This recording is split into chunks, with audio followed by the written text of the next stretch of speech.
우리에게 주신 하나님 말씀 구약성경 사무엘상 24장입니다. 하나님의 도우심으로 평안하시기를 축복합니다.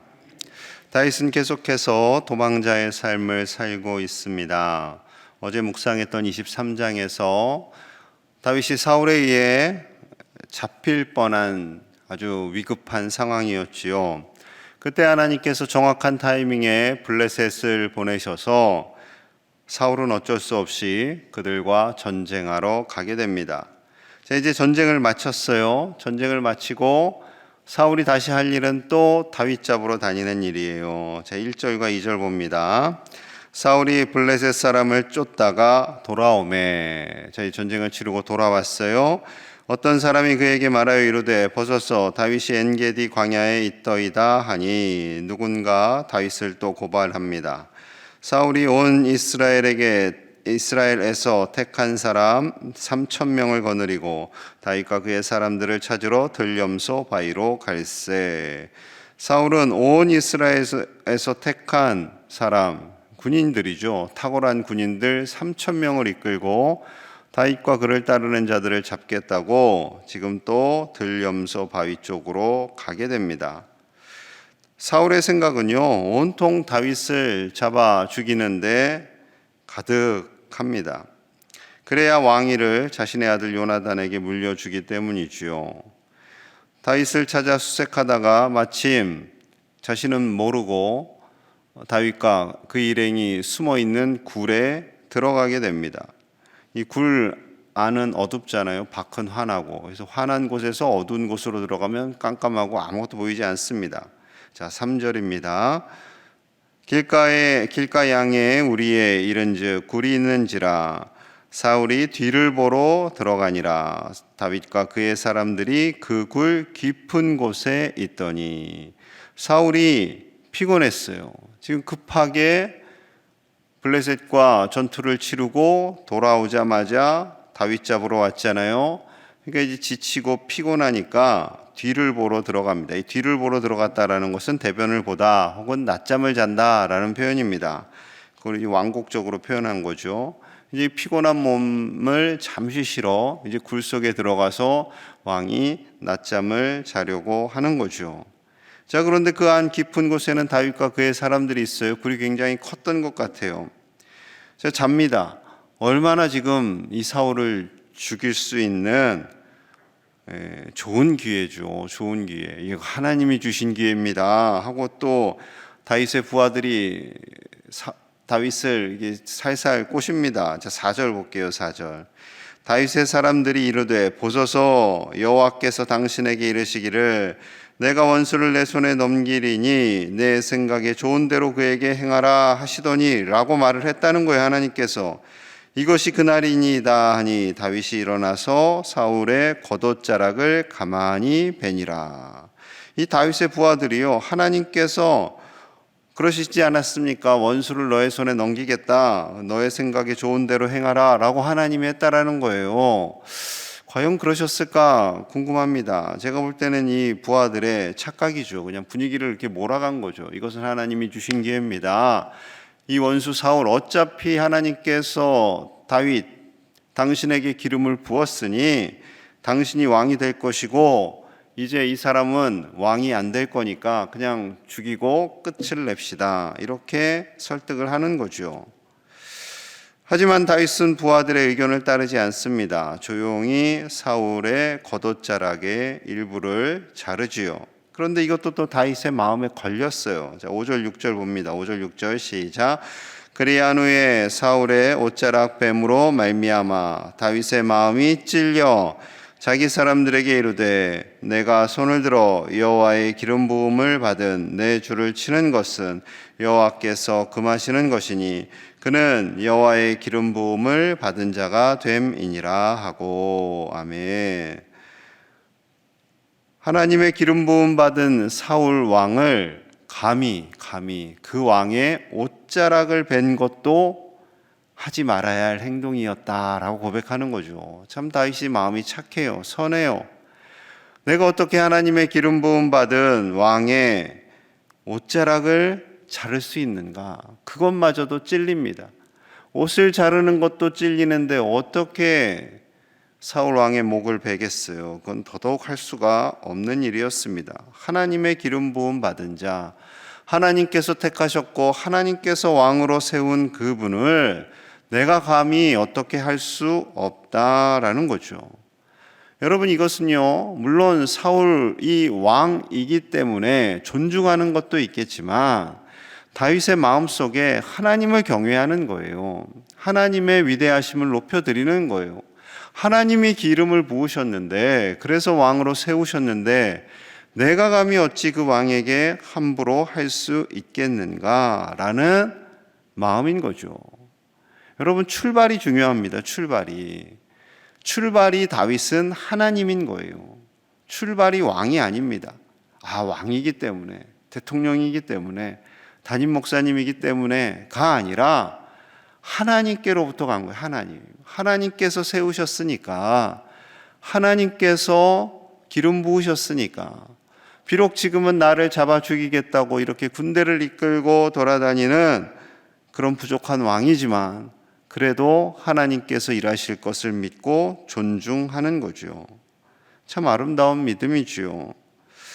어떨 때는 많은 사람들이 자신들의 목소리를 내는 것을 보면 하나님보다 더 의롭다라는 생각을 할 때가 있습니다. 요즘 막 서로 목소리를 많이 내잖아요. 서로 내 편, 네 편 하면서 내 편이 하나님 편이다.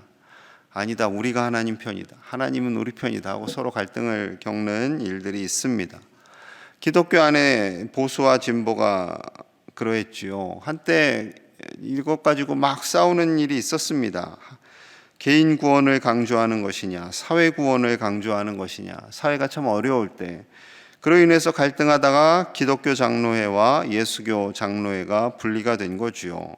기독교 장로회, 예수교 장로회 같은 거죠. 기독은 그리스도의 이제 한자와 한 거고, 그러니까 기독과 예수교 같은 것인데 서로 갈등에 의해서 나뉘어지게 됩니다.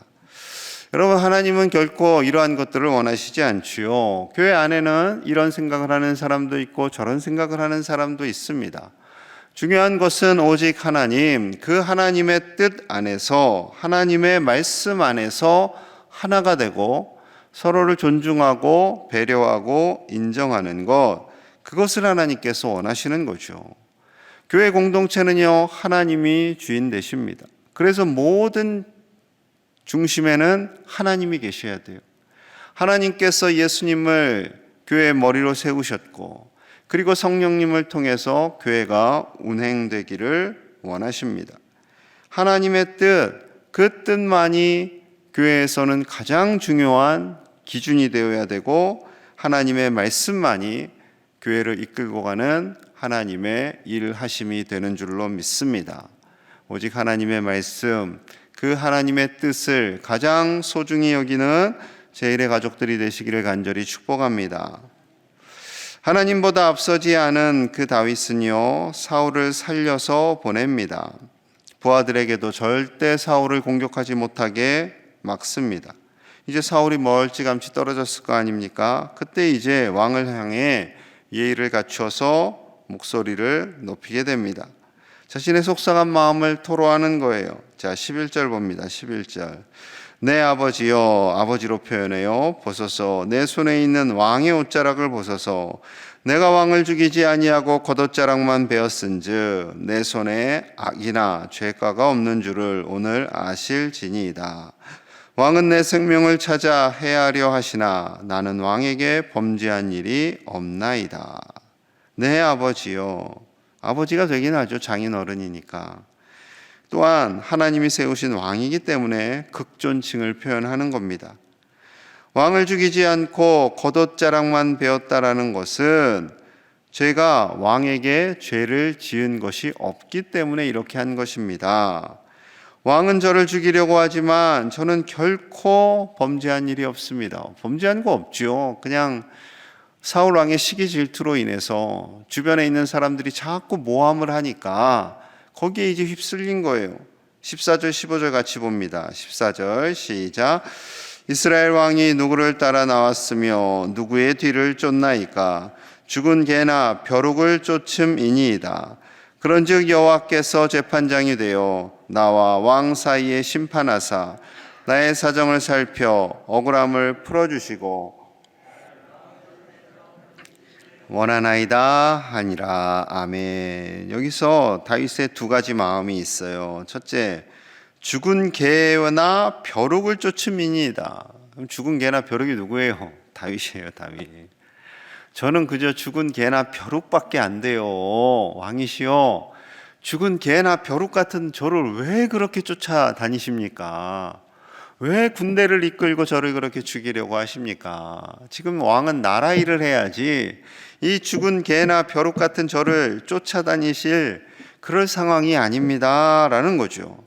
그리고 두 번째는, 제가 그렇게 잘못했다면 하나님이 재판장이 되셔서 저의 억울함을 풀어주시기를 간구합니다 라는 거죠. 하나님께서 왕의 손에서 저를 건지시기를 원합니다. 저를 풀어주시고 저를 자유하게 하시는 분은 오직 의로우신 재판장 하나님뿐입니다. 이렇게 고백을 하는 겁니다. 다윗의 중심에는 하나님이 있는 거죠. 하나님만이 자신의 마음을 다 알고 반드시 때가 되면 하나님께서 다윗을 자유하게 하실 것을 고백합니다.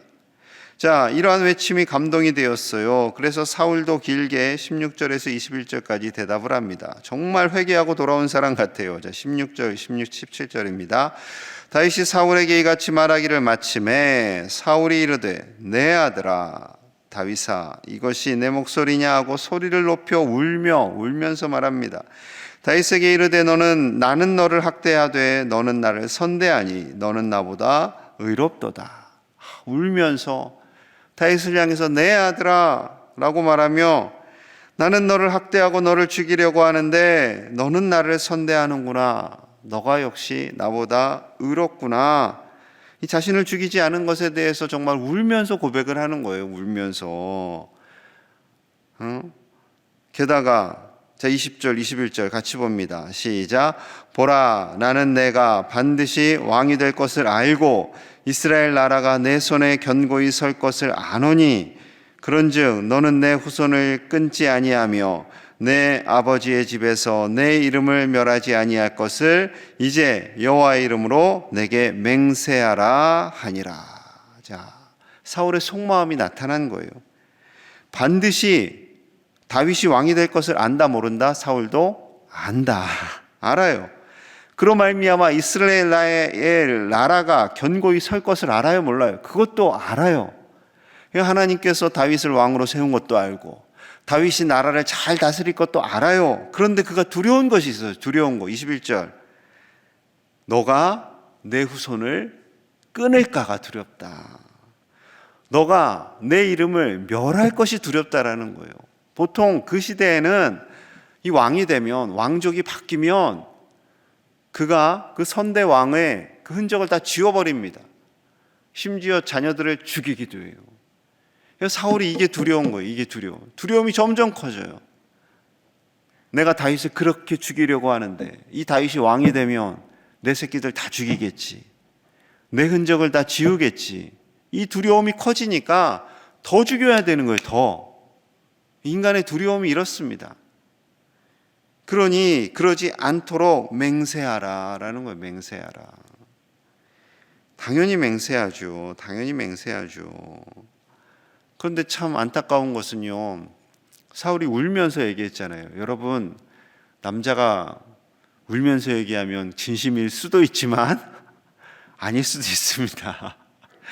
술 먹고 아내를 실컷 두들겨 패고 다음날 정신이 멀쩡해져서 울면서 아내의 손을 붙잡고 내가 다시는 술 안 먹고 안 때릴게. 내가 다시는 안 그럴게. 이 진짜의 가짜예요. 요거는 가짜일 가능성이 굉장히 큽니다. 다음날 술 먹고 와서 또 때립니다.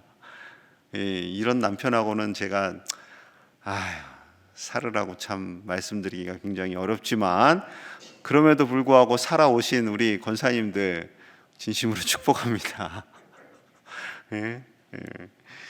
여러분, 눈물을 흘리며 용서를 구했는데, 자, 게다가 이쯤 되면 정말 끌어안고 서로 잘못했다 하고 같이 우리 궁으로 가자 하는 게 맞을 것 같잖아요. 그런데 22절 보세요. 22절. 다윗이 사울에게 맹세하며 사울은 집으로 돌아가고 다윗과 그의 사람들은 요새로 올라가니라. 자, 맹세했어요. 사울이 울었어요. 서로 화해하고 다 된 것 같죠? 그럼 사울은 다윗을 데리고 함께 어디로 가야 돼요? 집으로 가야죠. 그런데 지금 각자 가요. 각자. 그들 마음속에, 중심 속에 믿음이 있다, 신뢰가 있다, 없다? 없어요. 없어요. 다윗도 솔직히 저렇게 울면서 맹세를 하지만 사울 왕을 믿기가 두려운 거죠. 두려운 거죠. 물론 이제 요새 가서 짐 싸가고 가려고 생각할 수 있지 않습니까? 라고 긍정적으로 생각하시는 분들도 있겠지만 아니요. 여기서 그냥 또 결별하고 사울은 또 다윗 죽이려고 쫓아다니게 됩니다. 여러분, 우리가 때로는 울면서 회개하고 하나님 용서해 주세요 라고 기도할 때가 있죠. 회개 기도할 때가 있습니다. 그러면은 그 삶에서 어떻게 해요? 돌이켜야 되는 거예요. 내가 죄를 지었고 내가 술은 마실 수도 있어요. 근데 취해서 아내를 때리기도 하고 애들을 때리기도 하고 악한 행동을 하기도 하고 한 것에서 돌이켜야죠. 돌이켜야 됩니다. 음란한 행동에서 돌이켜야 됩니다. 돌이켜야 돼요. 그런데 돌이키지 않고 그저 말로만 끝나는 것에 대해서는 하나님이 기뻐하시지 않는 거죠. 이렇게 되면 성화의 모습이 나타날 수가 없습니다. 이렇게 되면 예수님을 닮아갈 수가 없는 거예요. 오늘날 정말 많은 말들이 있죠. 많은 말들, 여러분 정치인들의 말을 신뢰하세요? 예, 제 말은 신뢰하세요? 여러분, 어려운 시대가 되었어요. 그럼 통계 조사하는 거 보면 이제는 목사님, 신부님, 승려의 스님의 말을 별로 신뢰하지 않는 시대가 되었습니다. 무서운 시대가 되었죠. 부모님의 말씀은 신뢰하는가? 요즘은 다 서로 신뢰 안 하는 것 같아요. 권위가 다 떨어졌어요. 그러다 보니 정말 하나님을 신뢰할까? 그러니 하나님을 신뢰 안 하겠다고 등 돌리고 나가는 사람들이 점점 많아지고 있는 거죠. 그런 시대가 되었어요. 하나님을 신뢰 안 하는데 어떻게 목사님을 신뢰하고 장로님을 신뢰하고 권사님, 안수지사님을 신뢰하는 시대가 되겠습니까? 힘든 시대가 되었어요. 여러분, 우리의 중심이 하나님께 있기를 간절히 축복합니다. 하나님께 우리의 중심이 있으면 교회 안에 서로를 향한 신뢰가 일어나고요, 진정한 사랑이 일어납니다. 그런데 하나님을 떠나 있으면서 하나님이 내 중심에 있다라고 착각하면서 살 때 우리는 온전한 믿음에서 벗어날 수 있습니다. 하나님만을 온전히 중심에 새기시고 그 하나님만을 따라 하나님이 기뻐하시는 믿음대로 사시는 저와 여러분들 되시기를 간절히 축복합니다. 우리 함께 마음을 모아서 기도하겠습니다. 오직 하나님만을 우리의 중심에 두기를 원합니다.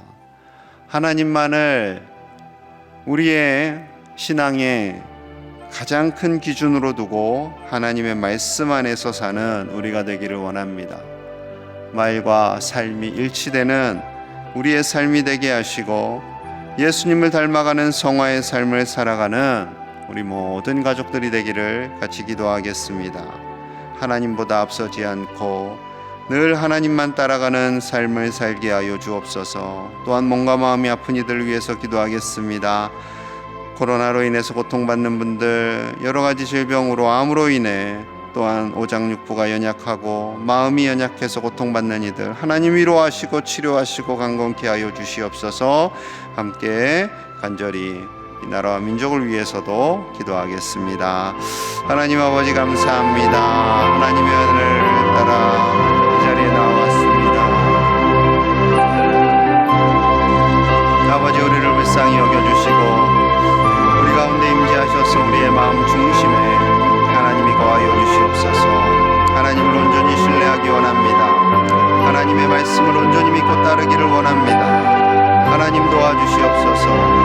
하나님의 말씀이 우리 가슴 속에 있게 하시고 하나님의 말씀이 우리 중심 가운데 있게 하셔서 오직 예수 그리스도를 닮아가며 예수님을 따라가며 예수님의 삶이 우리 안에 거하도록 날마다 성화되어가는 우리가 되게 하여 주시옵소서. 하나님만을 중심에 두고 살기를 원합니다. 하나님보다 앞서지 않기를 원합니다. 오직 아버지 바라보며 나아가는 아버지의 자녀들 되게 하여 주시옵소서. 서로를 신뢰하며 서로를 존중하는 우리가 되기를 원합니다. 교회 안에, 가정 안에 하나님만을 신뢰하며 하나님의 말씀이 우리를 인도하는 기준이 되게 하여 주시옵소서. 몸과 마음이 아픈 이들이 있습니다. 아버지 위로하여 주시옵소서. 치료하여 주시옵소서. 암으로 고통받는 자들 위로하시고 모든 암세포가 녹아지게 하시고 어떠한 난치병도 치료하신 하나님의 놀라운 역사가 일어나게 하여 주시옵소서. 거덜난 나로부터 쏟기 자유케 하여 주시고 아버지의 이 땅을 불쌍히 여겨주시고 하나님의 은혜가 가득하기를 원합니다. 하나님 은혜를 불쌍히 여겨주시옵소서. 하나님 위로하여 주시고 세임 주시고 이 나라와 민족 가운데 하나님의 위로하심이 가득하기 원합니다. 상처 입은 이 백성을 불쌍히 여겨 주시옵소서. 아버지 불쌍히 여겨 주시옵소서. 하나님, 하나님의 말씀만이 우리의 가슴 속에 우리의 중심에 있기를 원합니다. 하나님을 신뢰하듯 우리 교회 안에, 가정 안에 가족을 또한 교우들을 신뢰하며 사랑하는 아름다운 주님의 공동체가 되도록 우리의 가정과 교회를 붙잡아 주시옵소서. 오직 하나님의 말씀이 우리의 중심이 있고 그 중심 안에 살기를 원합니다. 세상의 가치 가운데 나아가지 않게 하시고 하나님보다 앞서지 않고 늘 하나님 뒤에서 주님만 따라 살도록 성화의 삶을 살아가는 우리 모든 가족들이 되게 하여 주시옵소서. 몸과 마음이 아픈 이들 위로하여 주시옵소서. 암으로 고통받는 자들을 치료하여 주시고 여러 가지 난치병으로 인해 하루하루 지치고 힘든 이들에게 하나님 찾아가셔서 치유하여 주시고 위로하여 주시고 새 힘을 허락하여 주시옵소서. 상처와 갈등이 많은 이 나라를 불쌍히 여겨주시고 하나님의 위로하심과 하나님의 평화가 이 땅에 가득 임하게 하여 주옵소서. 이 새벽에 나와 간절히 기도하는 사랑하는 종들의 기도를 들어 응답하여 주시고 그 가정과 산업과 자녀 손들이에 하나님의 위로와 평강이 가득하도록 축복하여 주옵소서. 예수님 이름 받들어 간절히 기도하옵나이다. 아멘.